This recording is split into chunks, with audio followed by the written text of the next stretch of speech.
Sammy in Florida? The tall, dark figure.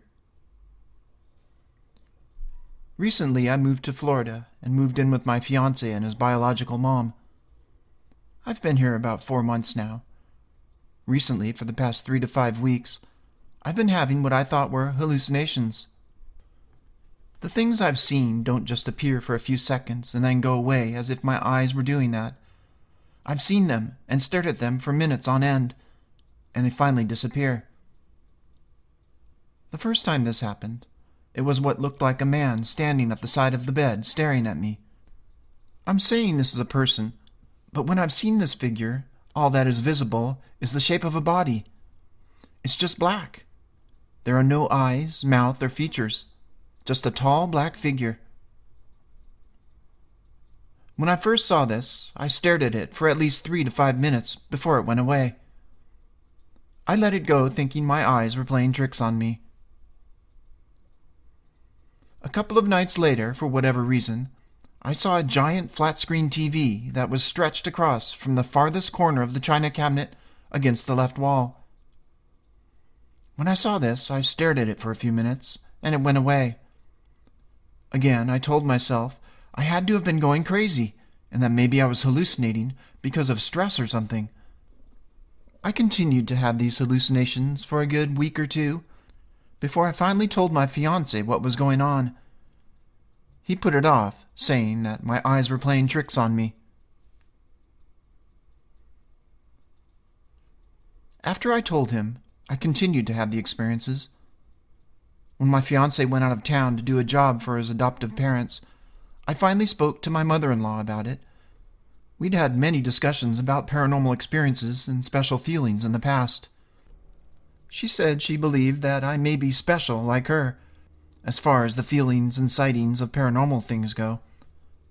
She told me that most of the time when you see something and it's there for more than a minute, it means it's actually there and happening, and it's not just a hallucination or your eyes playing tricks.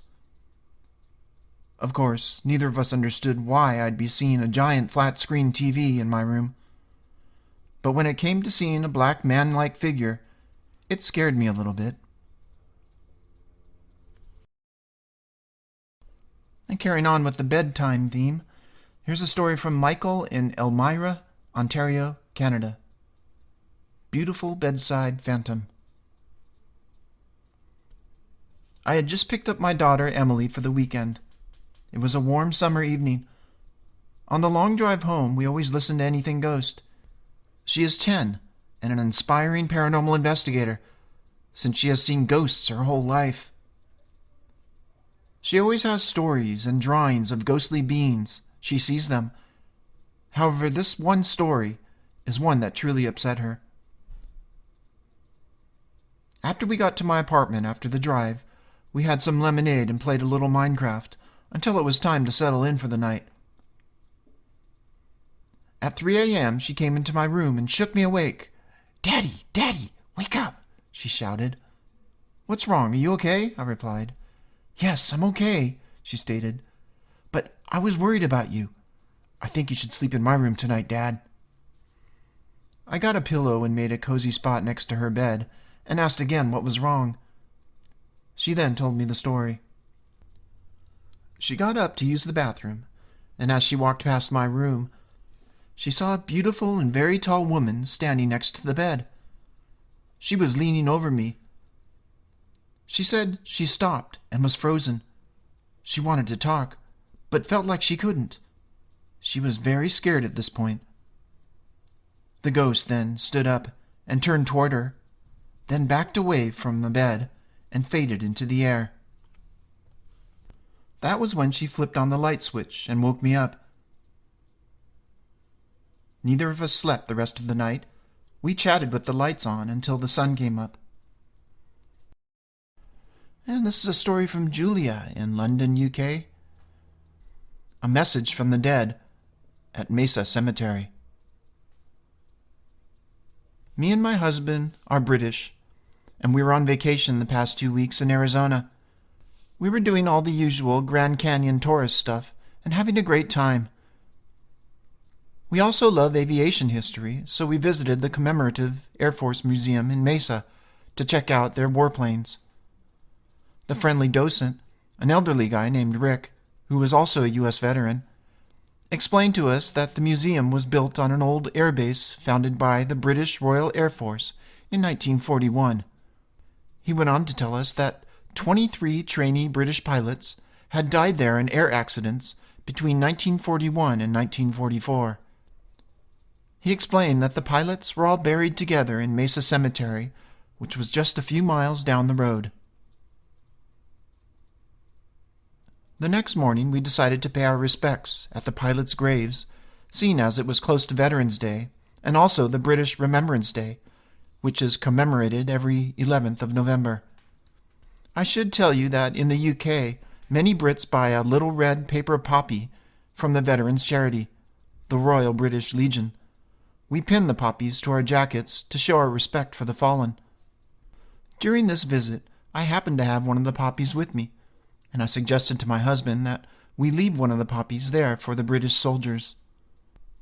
There were 4 beautiful wreaths at the main memorial stone in front of the 23 graves, so I pushed the little plastic stalk of the poppy into the ground in front of them. It looked very pretty there, and we stared at it for a while. After 20 minutes or so of reading the gravestone inscriptions, we both headed out of the cemetery and found a place to get coffee. While we were waiting, I got out my iPhone to check my email. I was shocked to find that, even though my phone had been switched off, there was a note in my message app. It was very weird, because my iPhone can only be activated with a 4-digit code number, and it turns itself off every 5 minutes. In the app, you could see that the last thing I had typed was a message to my husband in lobby. That was just after breakfast. My husband had left the hotel to get gas, and I was waiting for him to come back and pick me up from the lobby. When he did, I jumped in the car and switched off my iPhone completely. So we were very shocked to see a cryptic message in my app that read, "Very, P-very, P-L, P-H-A-S, Poppy, period, yes." I think maybe this means very, very, please, Poppy, yes. Perhaps the yes is because I did put the poppy down. It's also weird because there's a full stop, period, before yes. And that's strange because on my phone you have to hold down 2 keys to do that. I'm glad I left that poppy there because someone definitely wanted it as a reminder of home. But somehow it is very unnerving.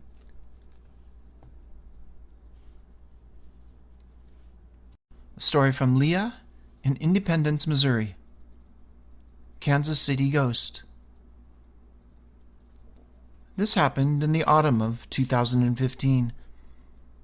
Earlier in that year, in the middle of summer, I had moved into a duplex at the edge of a suburb near Kansas City. I had known the landlord before I rented the place, so I knew that before I moved in, the entire house had been redone because most of the interior had been destroyed in a fire. That is all I knew about the history of the building.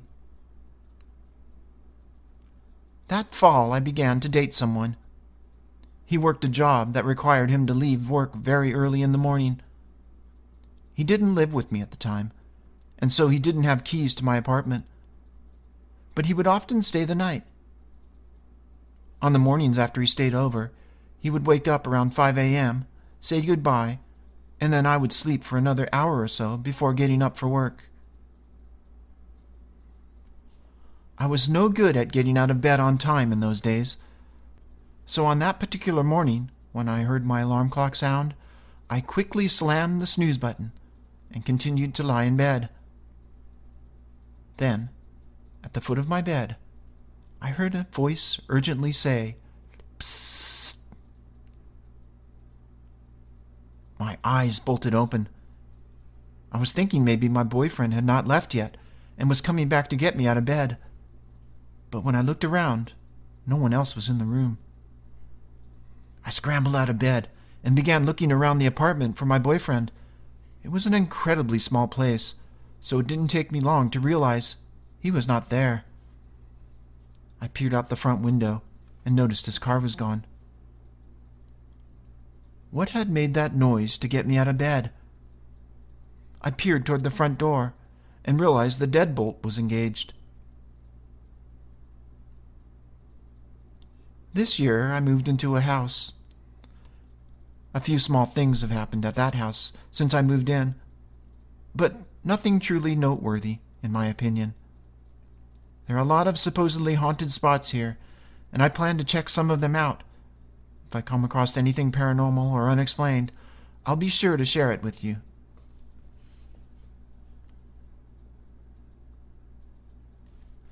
And, here's another one. This one's from Cassandra in St. Catharines, Ontario, Canada. Bedside Ghost. I grew up in a home that was built in the late 1800s. Hearing unexplainable activity in our home was not uncommon. I've had many paranormal experiences throughout my life, not just limited to my childhood home. Last night, I had my first physical paranormal experience. My husband works early nights and sleeps into the evening. I had just finished making dinner and walked into our room to wake him up. After taking 3 or 4 steps into the completely blackened room, I felt a brush against my side. I assumed he was awake already, and I outstretched my arm, expecting to feel him. When I realized he wasn't there, I stepped back and felt my breath leave my lungs. I've never had such a powerful experience, and I didn't know how to react. I froze, gathered myself, and woke my husband, not mentioning what had just happened. Much like my childhood home, we have heard things in our own home in the past. Normally, I take my experiences in stride, as they have been happening for so long. However, this left me rattled. I'm still reeling over what had happened. It felt as though I had startled someone or something that was standing at our bedside.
Hello, Lex and Anything Ghost listeners. My name is Jessica.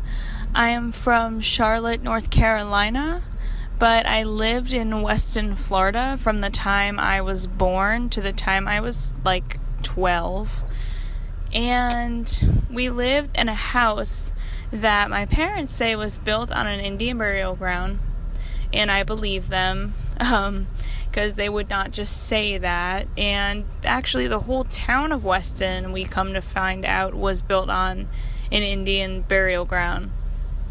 So that probably is why this house I lived in was very strange. It wasn't that old. I remember as a kid feeling like it was a new house. So we moved in there when I was probably I don't even remember. So I was probably pretty young, maybe 4 or 5 years old. And So this house was just really interesting. It was one story, probably 1,700 square feet. We had a pool in the backyard, a really nice backyard. We had like a big windows lining the living room, and we also, it was a very open floor plan. So like there was a kitchen, and then another room, and then the living room, and then a long hall that led to my brother and mine's room, which were separate. And then down the hall on the right was my parents' room. So we were pretty separate. It felt like my brother and I had one part of the house and my parents had another. And so this house was just really weird. Like, you would kind of feel like at nighttime, if you went to go get a drink or something, you did not want to be out there at all, even if you weren't alone. Like, even if I had friends staying over, my brother and I would bravely go to the kitchen and get a snack. It felt like a terrifying experience. And I don't know if I chalk that up to being a kid and being afraid of the dark, but my brother is a pretty big dude. I mean, like, he was probably like 6 feet tall when he was in 9th grade. And so even when I was a kid, he was afraid. And it's just, he's not afraid of much. And we would see like light orbs in this house. Like, it was very strange. You didn't even have to take a picture to see them. And they would be just floating in the room. And it was in one particular room they would be a lot, and that was in like what we would consider our like den, which is separate from the living room and near the kitchen. And the lights would also just flicker. And I mean, South Florida, you know, it has storms and things like that, but the lights would flicker in broad daylight when there was nothing wrong, nothing going on.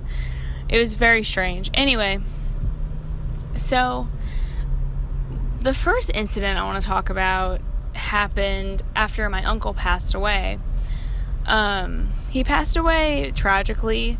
He actually took his own life, which was very sad, and my family was very devastated over this. He had been like sick for a long time, and so that just kind of like made it even more heartbreaking. And so when he passed away, I was about 8 years old. And a side note, I just want to say that I consider myself to be a little bit sensitive to the paranormal world. I can't see things like a medium or anything, but chances are if there's something paranormal happening, it's happening around me.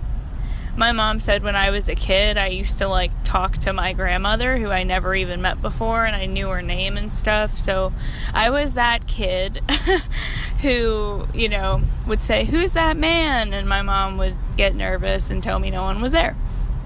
Anyway, moving on. So I was about 8 years old, and I was playing in my room, and my parents were fighting. They were going at it.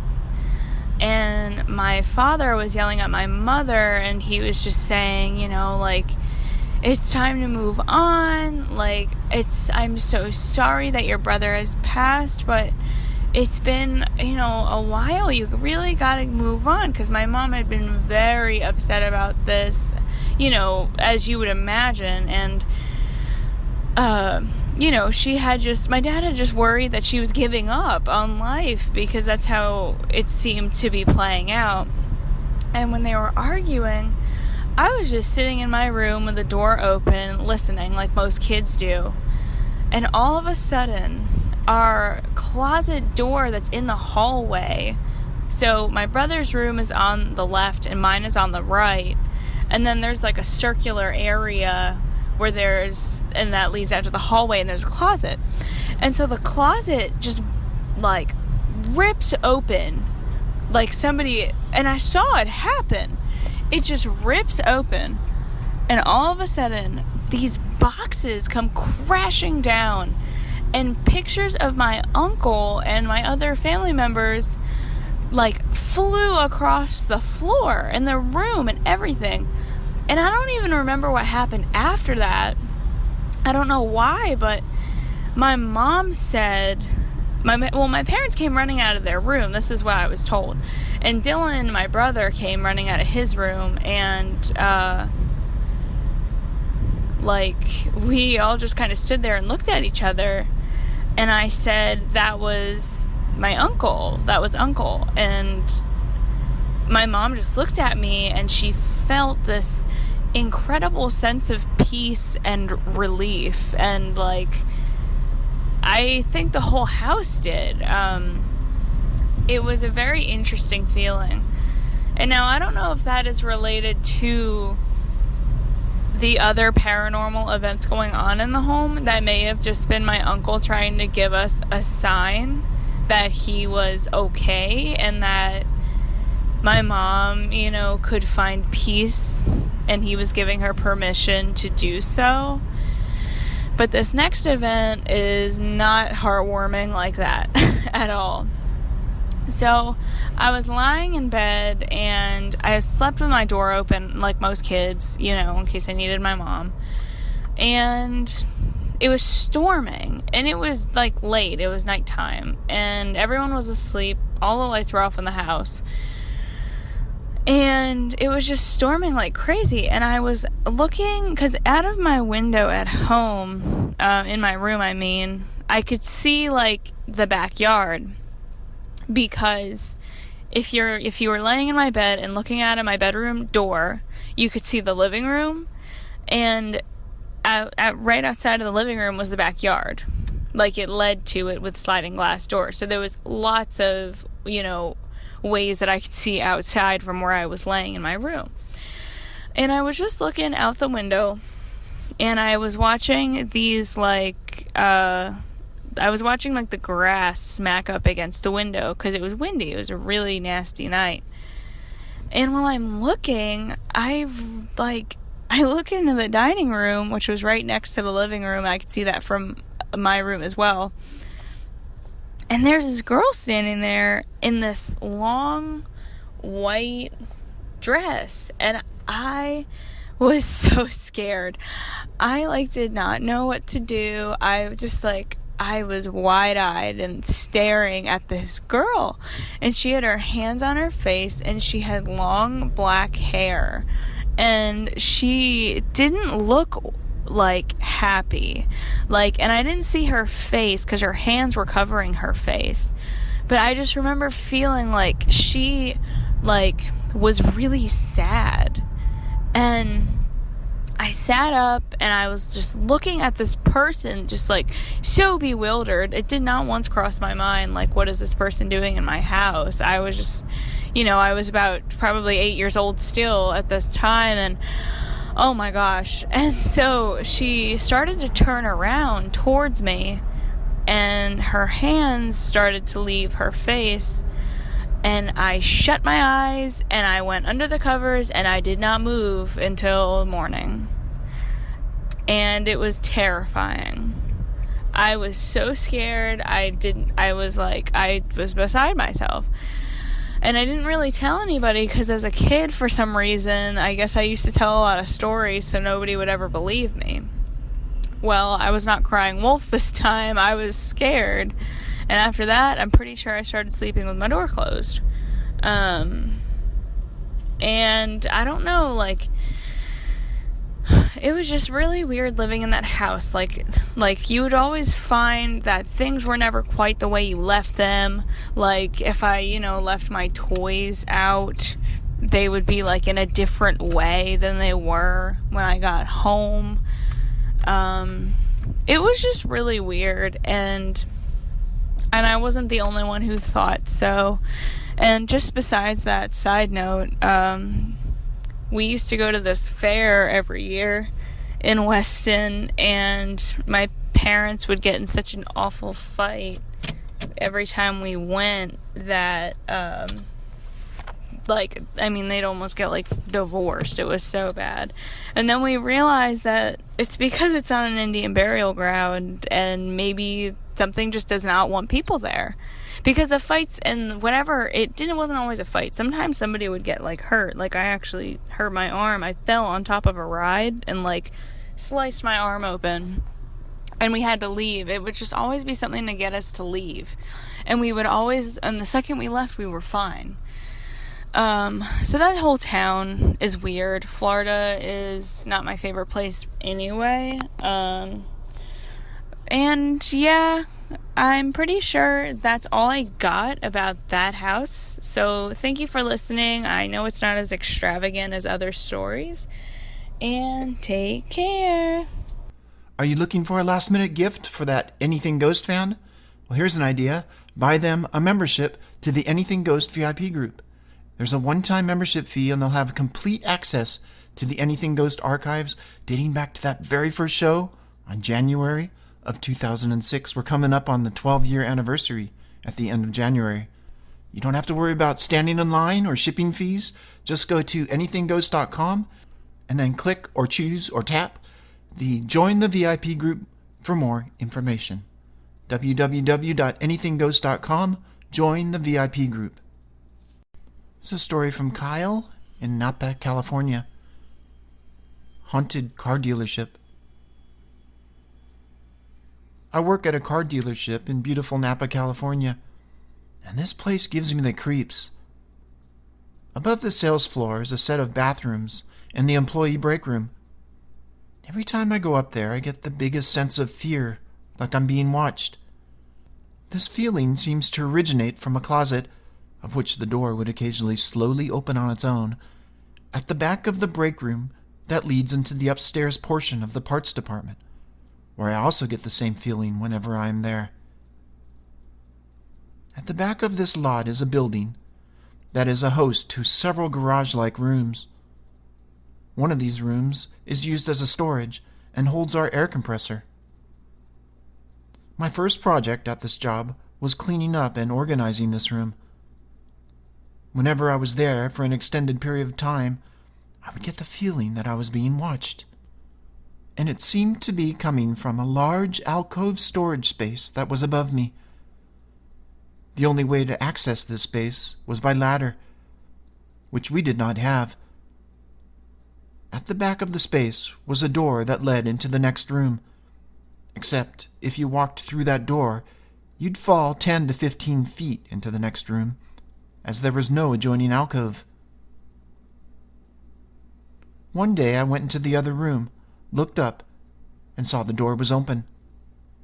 It wasn't like that the day before, and I'm the only person that works back there. And again, we did not have a ladder. My time here is almost up, as I'm being transferred to a dealership that is closer to my home. I will miss working in this beautiful town, but I will not miss working in this creepy building.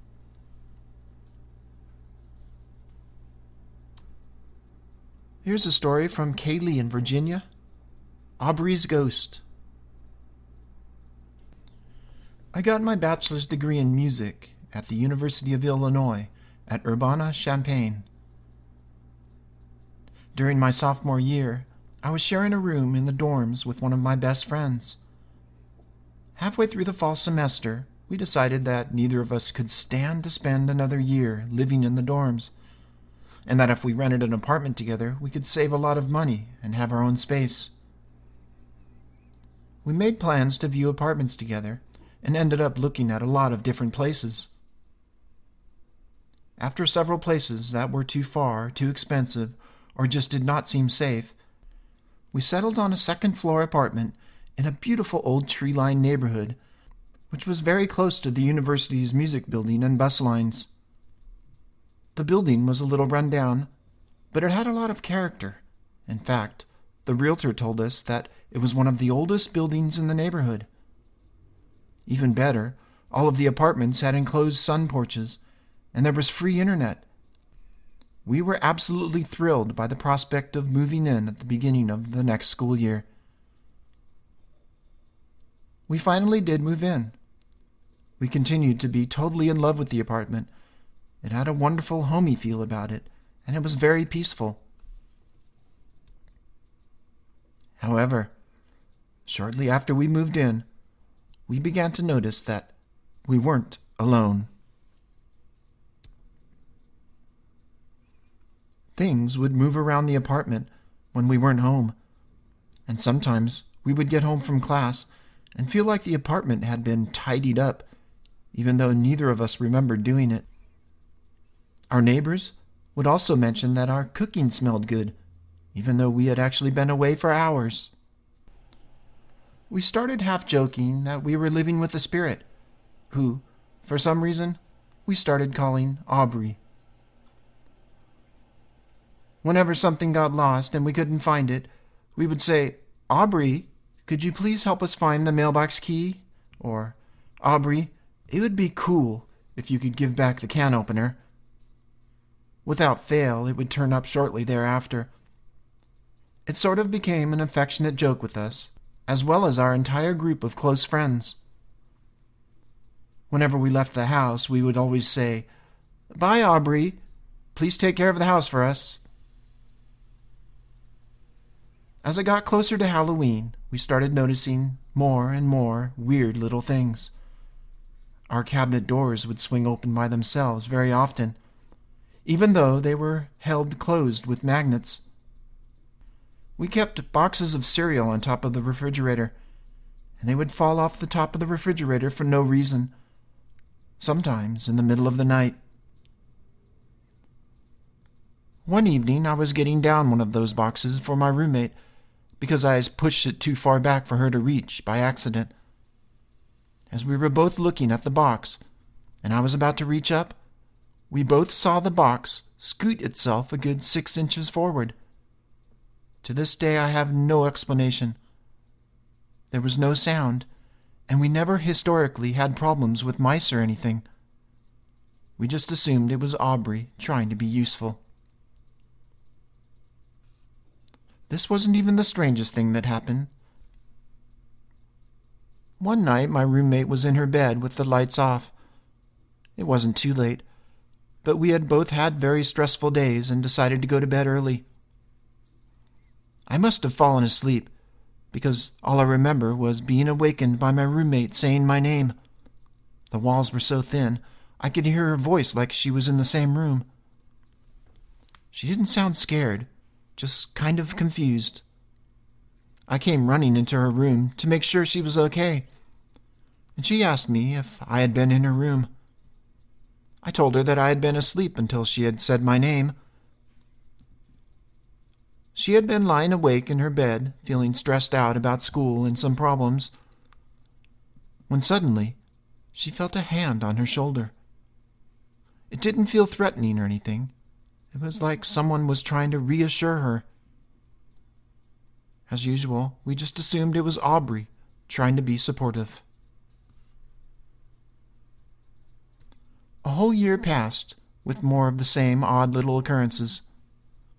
A friend stayed over at our apartment on Christmas and remarked how cozy and pleasant our place was.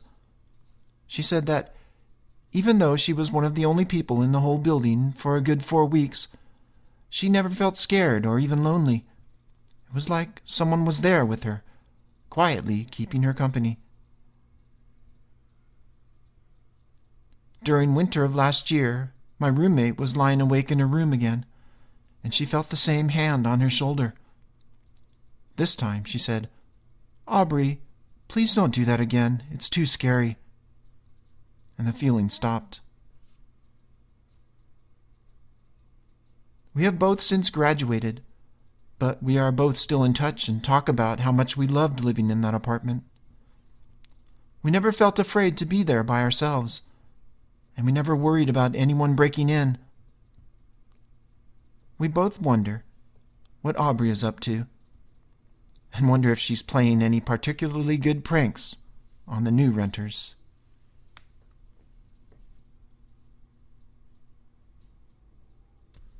A story from Philippa in Germany. Haunting at Hoo Lake in Plymouth, England. I grew up in Cornwall, England, and when I was about 12, I was camping in a field at a place called Hoo Lake near Plymouth, England. It was with our girl guide group and a few other troops for a long weekend of hiking, orienteering, and such. We'd settled in for the night in our tent, and there were 5 of us sharing a ridge tent, which is like a traditional canvas tent with a rectangular apex. This was nearly 30 years ago, so we had to make do with a leaky canvas and no attached ground sheet. I awoke in the night because I was really cold. I felt like someone was looking at me, so I popped my head out of my sleeping bag and looked toward my feet.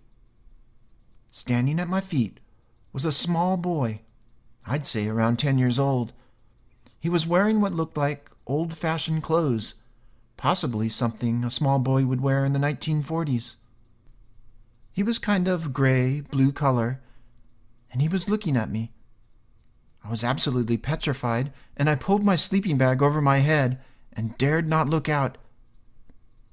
I tried to wake the girl next to me, but she just lay there snoring and didn't stir. I eventually fell back to sleep. The next morning, I didn't tell anybody what had happened. I assumed that I'd probably just dreamt the whole thing, although I still was very scared. We went home that day, and over time I forgot about it. About 3 years later, I was in English literature class at school. We had to write a piece about a ghost story, and if possible, a real one. I didn't write mine down about the little boy, because I feared my classmates would think I was crazy. As the professor went around the class having us read out the stories, a male classmate spoke about an encounter he'd had in the middle of the night. It was in the camping field at Who Lake near Plymouth, a few months earlier. The story he read was almost identical to mine. I had never told anyone. My other story comes via my aunt and uncle. My uncle used to be the head gardener at a large country house estate in Cornwall, England, and he lived with my aunt and their dog, Jason, in a very old house by the river Tamar. One day my parents and I had gone over there for dinner. My mom had left to go upstairs to use the bathroom. When she came back down and into the dining room, she looked very spooked. As she'd been coming down the stairs, she felt and heard the dog following behind her. She assumed it was Jason and that he had followed her upstairs before. But Jason had been under the table with us the whole time and was still there when she came into the room. On other occasions, my uncle had recounted to us that he'd seen the figure of a man leaning over the gate at the entrance of their driveway. The first time he'd seen them, he assumed it was the neighbor, and he'd gone over to say hello. But as he walked toward him, the man just disappeared. This happened several times. I live in Germany now, and I've always believed in ghosts, as does my partner. In his parents' house in a small village in northern Germany, both he and I have had a couple of strange occurrences. One time he was sitting in his bedroom, and his braces, I think you call them suspenders in the U.S., were hanging over the beam in the room. He was with his then-girlfriend, and the two dangling ends of the braces moved inward toward each other very slowly, and then back out to hang down. They both saw it happen, and his girlfriend then refused to go into that room ever again. More recently, we were both standing at the other end of the same house, and the door we were standing next to flung open very sharply. There were no windows, no main doors open, and the door does not usually move or swing on its own. Also, when we were downstairs, we would often hear footsteps in the rooms upstairs when nobody else was home. It doesn't really bother either of us, as the general feeling in the house is good. Hi there, Lex and Anything Ghost listeners. My name is Anthony, and I'm from Texas. I have a few stories here. So the first one is by far the spookiest one, and the event happened when I was little, like 10 or 11 years old, but I didn't find out the paranormal potentially paranormal side of it until actually a couple years ago. So it's my friend and I were like 10 years old, and we're on the street that I grew up on, and we're really close. There was a pretty tight-knit group, just me and two other guys that were about the same age, and we were in the same grade, and they're thick as thieves. Every spare moment we got, we'd be running to the other's house or running around outside. And I don't remember why, but today it was just two of us, or this day it was only two of us, and so we're running around playing pretend. And how it usually would go is we go out to play, and as it's starting to get dark, one of our parents would step out to watch us for that last little bit of daylight, and then once it was late enough or dark enough, they'd say, all right, come on, and let's go inside, and then just watch as each child made their way home, because all of our houses were within eyesight of one another. And so it's typical day. I think it was in the summer, because I was spending the night at that friend's house, and that generally doesn't happen during a school week. And so we're playing, and his mom steps out to watch us, and it's getting dim, but it's not dark yet. And all of a sudden, his mom calls us over, and we're kind of confused, and she's telling us it's time to come inside. And so we come running over and get to her, and I remember this now. I remember getting to her, and she looked afraid. And that's highly unusual for this family in particular. My friend and his brother and his parents, I've never ever once, other than in that moment, seen them afraid of anything. They're very well educated, very rational people. They're hard to scare, and she looked afraid. So that's unusual. And being a 10-year-old, I just kind of ran inside, did what I was told, and 5 minutes later I forgot about it. Fast forward about 10 years, and I was having a conversation with my mom, and she talked about going to lunch with my friend's mom, and they got on the topic of paranormal ghost stuff. And come to find out, my friend's mom divulged to my mom that she's had some paranormal instances before, and those are great stories that's wrong to call them stories. It happened to her, and she's not fond of them, and I don't have permission to go into those, so I won't touch that subject. But she did bring up that evening, talking about calling us in early, and once we started talking about it, I remembered that evening. That memory was buried. It didn't matter, but I just kind of slowly came back, and I just remembered one odd evening where we were called in early, because other than that instance, it was that same rule where we're out till dark, basically. And so she's talking about it, and she tells my mom that she came outside to watch us, and heard us inside once it got dark. And as she was watching us, out of the corner of her eye on one side of the street, there was a dark figure in the bushes, or like behind the bushes, watching us. And she said she couldn't make out the details out of the corner of her eye. And when she looked to see what was there was nothing there at all. And then she looked back at us, and in the corner of her eye, there it was again, that dark shape. And she said from what little bit she could make out, it looked like a man, and that's all she could really tell, was just this dark man. And she said there was just an evil presence feeling kind of emanating from the figure. And so, of course, that's freaky enough to scare you. And then she's looking looking at us, and out of the corner of her eye on the opposite side of the street, then there's this light-haired woman, she says. And there was more of a protective sense. I think that kind of put those fears to rest. But the other figure was scary enough to call us in early.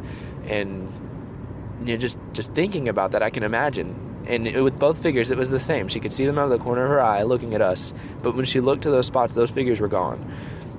And thinking back to that now as an adult, as just imagining myself as an oblivious child and looking at it from the adult's perspective, it is terrifying. And it is terrifying to me to know that happened.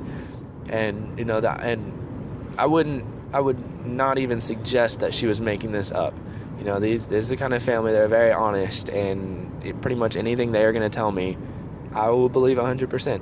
And that's not something to take lightly. I don't just believe people off of nothing. So that's my first story. That was, it happened to me kind of indirectly. Didn't know about it till past few years, but all the same, it freaks me out thinking about it, honestly. So, second story is hard to classify as paranormal in my mind, because there could be something going on that I'm just simply unaware of, but that still could be in that realm. So there is a legend in San Antonio that there's a spot of railroad tracks that apparently in the 60s there was a school bus full of children, got stuck on the tracks, got hit by a train, and all the children died. And as the legend goes, if you go around midnight and turn off your car and sit on the tracks, the ghosts of those children will push you over, and you're supposed to be able to put flour on your bumper and see handprints from the children, which I think that part's a load of malarkey. But the pushing part is interesting. So, and this is why. It was me, my mom, my aunt, and my uncle. And my mom, my uncle, and we were all, definitely skeptic. My mom doesn't want to see anything paranormal, like physically see it. Even doing this little thing here, in this story, freaked her out. And she believes that because she truly doesn't want to see anything, she's just absolutely not going to see anything. She's completely closed off to it, which I agree with that. My uncle is more of a skeptic than I am, as in, like, he's not intrigued. He just flat out doesn't believe in the paranormal. And he is very factual, well-educated. He's gonna, if he believes something, he can back it up with evidence and fact, generally speaking.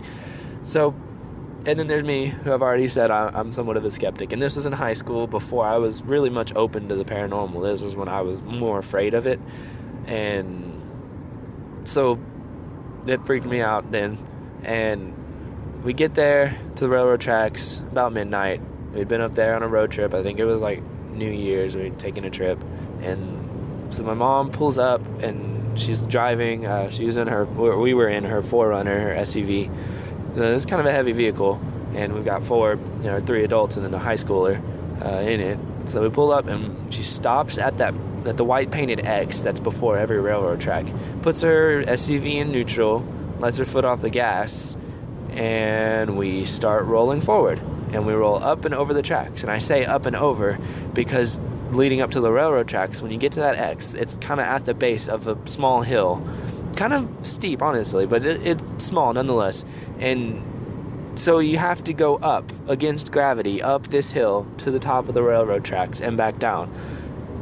And physics doesn't make sense that a heavy SUV full of people can stop and then roll forward like that and go up a hill. So, that's pretty crazy. But then my uncle brings up a point that I guess there's a mechanism. I don't know much about this, but I'm not really a gearhead. But he says in cars that if you're in neutral and you take your foot off the brake, there's a mechanism that'll push your car forward just on its own. And it makes sense. I just, I've been in neutral before and start rolling, and that could be simple gravity. But all the same, we're like, all right, fair point. Pull back around. We try it again, stop at the X, but this time my mom takes the key out of the ignition entirely, so the car is off. And we're there, and she lets her foot off the brake, and there we go, up that hill again. Up the hill, over the tracks, down the other side, rolling, cruising. And then my uncle's wired, because he's like, how the heck is this happening? So we pull back around again, because he wants to do a little test. So he takes a bottle of water, and he gets out, and gets at the top of the top of the little hill, like on the tracks, pours the water, and watches it trail down away from the tracks, like behind us. And that's what I can't explain. Everything says we should roll backwards. Everything says we shouldn't go up that hill. But then we stop the car and turn it off entirely. There is no mechanisms other than the brakes themselves, which are released, and we rolled over that hill. And someone recently brought up to me that could be a magnetic something in the railroad tracks that could pull the car, which that's believable. I don't know enough about railroad tracks, but it's logical enough that I could believe that. And being somewhat of a skeptic, I'm more prone to believe that than ghosts pushed us. But it's still an odd event, all the same. Because I don't know enough to explain it, it's odd to me. And so those are my 2 stories. I've got one more. I wouldn't necessarily classify it as paranormal. I would definitely say this one was more odd than anything. And this happened more recently, just in the past few months. Right now I work in a department store as an overnight stalker. I unload the truck, yada yada. And so it's like I go in about 3 in the morning, and I'm driving through a good 20 to 25 minutes of rural Texas, just open fields. There's cows and horses and very heavily wooded areas. But where I work is a pretty dense city. It's Tyler, Texas, and it's kind of small, but it's dense. They have a lot in there, a lot of shopping centers, houses, schools. And I grew up in Houston, so I'm used to packed areas, but this area is packed. So you get in there, there's not much trees. And I lay this all out because I was running late one morning, so it's a little after 3 o'clock in the morning, and I mentioned that because I know that's an odd time just for strange things to happen.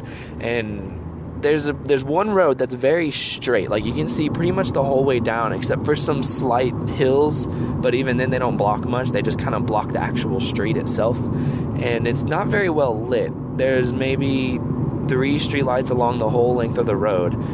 And so I'm coming up, I'm at a stoplight, and a good 200 to 300 yards ahead of me, one of those streetlights is illuminating just a single corner. And I'm sitting there, and this shape comes into that light, and I'm looking at it because it's a pretty good distance away. Can't see it really hardly, but the way it moved was really strange. I'm likely to think that it's a deer or a dog because we're in a neighborhood area. We're in Texas, kind of around some rural areas. There are going to be some deer, and so that's my first thought. But I'm watching it move, and as it comes into the light, it takes a good 3 bounds. I'm going to call them bounds.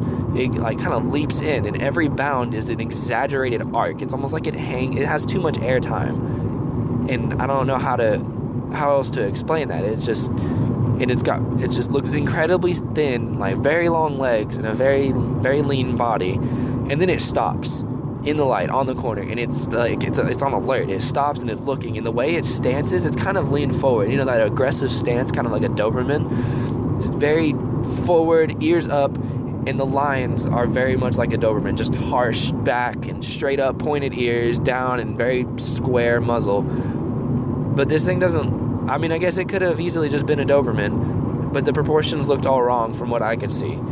And the only reason I don't question the clarity of what I saw is because it was dark all the way, and then there's this light spot, and it's kind of raised up, that area is, and so it's a very clear view of what was right there, and then it's just trees behind it. So I came up on that spot, and the thing is gone. It took off way before I could get there, but I'm looking, and there's not a very heavily wooded area. It's surrounded by apartments and houses, so I don't know what could potentially be living there.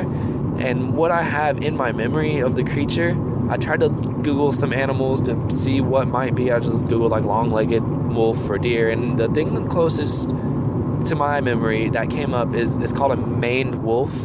And if you've never seen a picture of one, it's just essentially a lean wolf with really, really long legs, like think giraffe legs almost. It's just an odd-looking creature, very tall. And I'm almost positive those don't live near me. So I don't know what that was. I wouldn't venture to say that it was paranormal, ghost, spirit, but it was very weird. And that's the stories I have. Just hope you enjoyed my stories, and hopefully I can hear them on the next podcast. And this next story is from Amy in Seattle, Washington. The House on Summerville Drive. I live in Seattle now, but I grew up in a suburb of St. Louis, Missouri. Our house was built in the late 70s, and my parents lived there with my 2 brothers for a couple of years before I came along in 1980. Shortly after moving in, my mother recalls getting into bed one night, and just as she was about to turn over to go to sleep, she saw her grandmother standing at the end of the bed, smiling at her. She said she wasn't scared, but it was very strange for her to be there, considering my mother and her family had immigrated from the UK on the Queen Mary in the 1950s, and she hadn't seen her grandmother since leaving England. She turned to tell my father that her grandmother was there, but when she looked back, she had disappeared. The next morning they received a call that her grandmother had passed away the night before. Everyone in my immediate family had a number of experiences during the time we lived there, but no one talked about it until years later. We moved out in 1991 and sold the house to my aunt, uncle, and their 2 children, at which time they began having their own experiences. Most of what happened in the house was the typical ghost story stuff. Phantom footsteps walking up the stairs and continuing down the hallway, lights going on and off on their own, items going missing and then reappearing in strange places. The dog would sometimes jump up for no reason and scurry under the dining room table, where she'd sit and shiver and bark. She'd also sometimes whine while watching some invisible thing moving back and forth across the ceiling. Occasionally, we'd hear loud noises.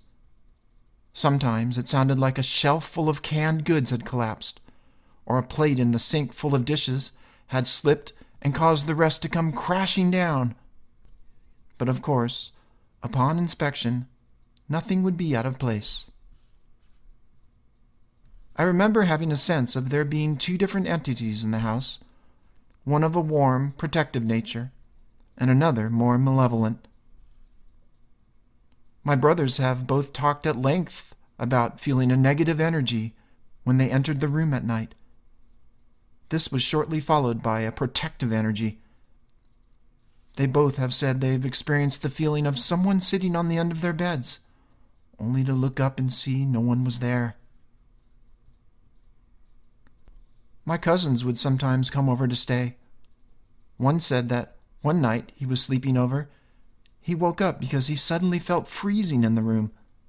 When he opened his eyes and sat up, he saw a white mist rolling in and covered the entire floor. Another night, when I was probably 5 or 6, my father was out of town on a business trip, so I slept with my mother in their room. The feeling of someone tapping on my shoulder awakened me, and when I rolled over to see who it was, I saw a hooded, shadowy figure floating near the end of the bed. I shut my eyes tight and pulled the covers over my head, praying that it would go away. But when I peeked out from under the blankets, the figure had moved closer to the side of my bed. Terrified, I continued to hide under the covers until I eventually fell back to sleep. I also had a reoccurring experience that I still cannot explain. Sometimes I would be in the bathroom. I would open the mirrored medicine cabinet above the sink to retrieve my toothbrush or whatever, and when I'd close the door, a man would appear, staring back at me. He was a dark-haired, pale-skinned man, with a face that was horribly mangled, as if he'd been in some sort of accident. I would scream at the sight and burst into tears, but in a flash he'd be gone. For obvious reasons, I was terrified of looking in that mirror. But time would pass, and I'd forget about it, or convince myself that it never really happened, and it would happen again. This went on for years until we moved away. Many years later, my parents recounted the story of a night when they both saw the same apparition at different times. They were watching TV in their bedroom, and occasionally one would get up to fetch a snack or a drink from the kitchen. On their way down the hallway, they would come to the bathroom and see the light was on. They reached in and turned off the light, then continued to the kitchen. But on the way back to the bedroom, the light in the bathroom would be on again. They didn't think much of it at the time. They assumed one of my brothers had gotten up to use it and neglected to turn the light off before heading back to bed. Anyone who knew my father knows that this must have irritated him, as he was always yelling about how he didn't work so hard to light the whole neighborhood. The last time it happened, my father reached in to turn off the light while cursing under his breath, and saw a woman in a long flowing white gown brushing her hair in front of the mirror. Yes, that mirror. As my mom tells the story, my dad then abandoned her and went bowling with a friend. Like I said, my family moved out of the house in 1991, at which point my other aunt and her family moved in. The older of my two cousins said that she would occasionally hear music coming from the heating vents on the floor. Other times, the family would come home to find all the doors in the house closed and their dog crying and locked inside one of the bedrooms. My younger cousin, who was about 3 years old at the time, went through a period when he would wake up his parents every night with screaming. And when they'd run in and ask what was wrong, he would say that he had seen a naked woman in the closet. I've often wondered if it was the same woman my parents had seen in the bathroom years earlier, and that the naked part was just a 3-year-old's way of trying to describe her sort of misty, transparent appearance. My uncle, who you could describe as a super macho construction worker type, told us that he was home alone once, installing some shelves in the bedroom closet. Yes, the same closet. And heard someone come over to the front door and walk up the stairs. He said he called out, but no one answered. When he went to see who had come to the home, he reached the bottom of the stairs, and at that point, he felt someone take his hand in theirs. He said it scared him at first, but it kept on happening, and from that day on, every time he would go to the bottom of the stairs, he'd feel someone take his hand and escort him across the living room to the laundry room or garage or wherever he was going. He said it became so routine that he'd just say, "Okay, here I am," and off they'd go across the room together. Hello, Lex, and Anything Ghost listeners. My name is Rajiv, and this is not my own story. Rather, it's the story of my best friend who I've known since we were awkward 11-year-olds with badly dyed hair and 2 large jeans. Corinne comes from a southern family. I'm talking collard greens, black-eyed peas, and macaroni-style southern. She was breastfed by the lore of things eerie and supernatural. I'm from a Caribbean Indian heritage and also suckled on legends of supernatural beings like Churel, Jambi, and Fairas. As kids, among our favorite things to do was to burn incense and talk about past lives, magic, and spirituality. Corinne was fascinated with Buddhist beliefs of reincarnation, impermanence, and presence. I fell into an obsession with Hindu lore, connecting with my ancestry, thinking of Rakshas, Bhut, and Pisach. "Do you think there are any spirits around?" I would ask her. "Let's see what the runes say," was her common response. And I believed it too. Come Halloween time, we would read runes or tarot cards to each other, reach out to the spirits that we believed were all around us, and ask them for guidance in the new spiritual year. We would bring each other our stories of strange occurrences and interpret them for each other, whether it was a spooky noise or a dream that left either of us unhinged. As we grew up into our doctorate degrees, Corinne believed less and less in the things that can't be proven with empirical evidence. Her head now belonged to the universe of the scientific method. She'd say, "Until I can see it, count it, and reproduce it through testing a theory, I won't believe it." Sound, for sure. My beliefs have not stayed the same. In fact, I think a belief is like sand held in the palm too tightly. When you finally hold on for a long time and open up to see what remains, you'll find all the sand has slowly slipped through your fingers. I'm still swimming in an affective sea, where feelings, pinpricks at the back of your neck, and gooseflesh are telltale signs of beings around us, watching us, rooting for or cursing us. I've had my experiences and I hold them close. This is not the story of ancestors coming to visit me or weirdly timed coincidences. It's about closing your eyes and opening them, about believing something, then not believing it, and finally opening yourself to wonder. I presently live in Alabama, in the southernmost reaches of the Appalachian Cultural Area, and am in Muskogee or Creek Country. The United States has a long history of the genocide of indigenous people. The forests, lakes, and hills archive this trauma, catalog the red blood of native folks. There is also a grim history of terror wrought on African American people in this area. It's poetic that if you dig a little earth, the clay will stain your fingers auburn. Corinne used to live in Baton Rouge, Louisiana, another place with a history of oppression and magic. A few weeks ago, prior to moving away, a message popped up on her phone that read, "Looking for a lunch spot? Try Pisgah National Forest." Strange, she thought. How did it know I'm moving to Boone, North Carolina in a matter of days? And who just goes to eat lunch in the middle of the forest?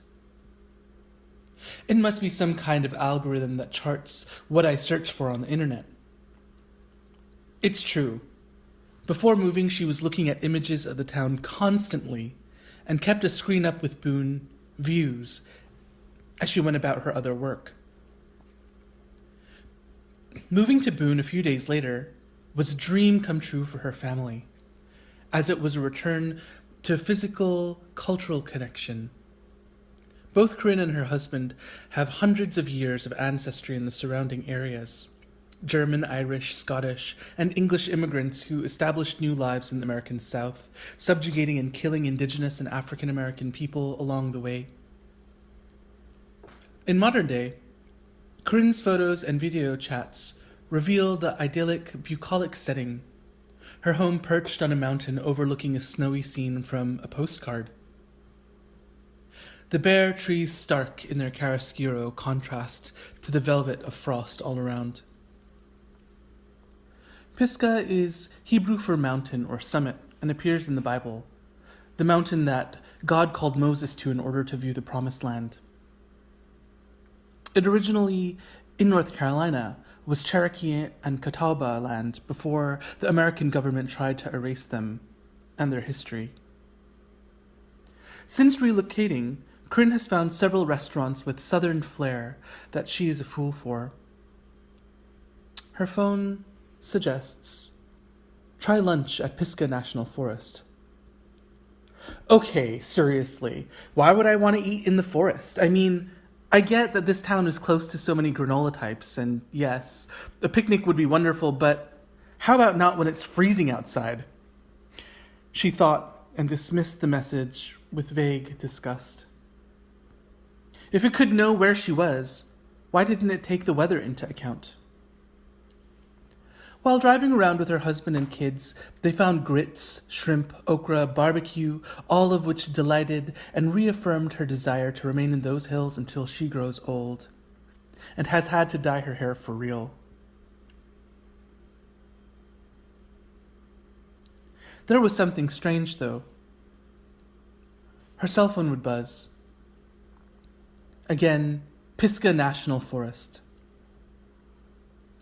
It was supposed to recommend brunch places to her. Some new astounding feature of technology, mapping, and perhaps governmental spying. Though, what the phone recommended was lunch in Pisgah National Forest, over and over and over. She deleted the notification. This has been going on for way too long, she said, and then texted me. I got so annoyed with it a couple of days ago because I have no desire for a forest lunch. So I turned off the setting where it suggests places. Except, it is still suggesting Pisgah National Forest for lunch. What's in this forest? Corinne wondered, brushing back her lilac hair.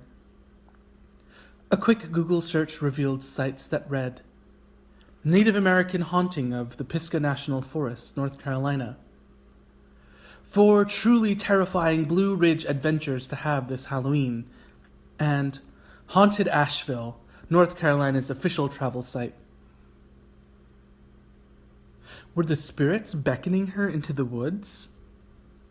If she goes, who will be waiting there? She texted me right away to let me know of what happened, as she does when strange things used to happen to her, when she could still see the magic around her. I called her at once. No answer. She knew I'd be interested in these things, being, well, spiritual and a little into creepy things. When I finally reached her, I asked, "What do you think this means? What is it about? Is it a joke?" Silence. After a while, she spoke. "I don't know. I'm sure there's a rational explanation for this. But it sure is creepy. Was it an ancestor? A restless spirit of a body wronged in life? A divine spirit seeking to show Corinne the entirety of her new mountain paradise, as though she were Moses? An opening in Corinne's mind parted its teeth, and now draws her into speculation. Something that hasn't happened in years and years. Questions flood our conversations, and I clutch my runestones tight as I light my sandalwood incense. Whatever or whomever beckons her to the stark forest line of the Appalachian Mountains, whether wild haint or jumbie, she will be aware and be watching, burning her own incense from now on, her blue-gray eyes open wide. And that's it for Anything Ghost number 243. Thanks everybody for all your stories. Again, if you have a story you want to share, send it to lex@anythingghost.com or go to the Anything Ghost website, www.anythingghost.com, and fill out the form there. And for everything Anything Ghost, go to anythingghost.com, and don't forget about the VIP group if you want complete access to the Anything Ghost archives and an early release of each show before it's released to the whole world. Okay, everybody, have yourself a wonderful